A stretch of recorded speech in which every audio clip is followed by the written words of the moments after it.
Really చాలా అంటే చాలా హ్యాపీ అనిపిస్తుంది అసలు. ఇన్‌స్టాగ్రామ్‌లో అయితే 1, 2 వీడియోలు అయితే 3 మిలియన్స్, 4 మిలియన్స్ అయితే వ్యూస్ వస్తున్నాయి. అసలు చాలా అంటే చాలా హ్యాపీ అనిపించింది.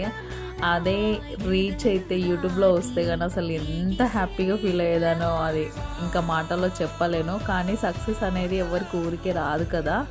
దేవుడు పరీక్షిస్తాడు. వీళ్ళు ఇవన్నీ ఎదుర్కొంటారా లేదా అని పరీక్షిస్తారు. కానీ ఆ పరీక్షలన్నీ దాటుకొని వెళ్ళి సక్సెస్ అయిన రోజు చాలా హ్యాపీ అనిపిస్తుంది.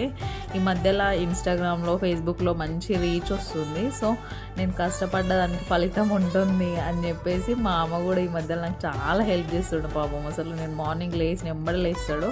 మాకేంటంటే వాషింగ్ మిషన్ లేదు కాబట్టి ఒక్కరోజు బట్టలు ఉతుక్కుపోతే చాలా అవుతాయి. అసలు నేను లేచి బట్టలు బాసనలు అవి తోమేసుకుంటే నాకైతే రియల్లీ అసలు వంట దగ్గర అయితే మస్తు హెల్ప్ చేస్తున్నాడు. కానీ నమ్మన్నాడు దగ్గర అయితే నేను ఒక్కదానే వీడియో షూట్ చేసుకోవాలి, వర్క్ చేసుకోవాలి, నేను చాలా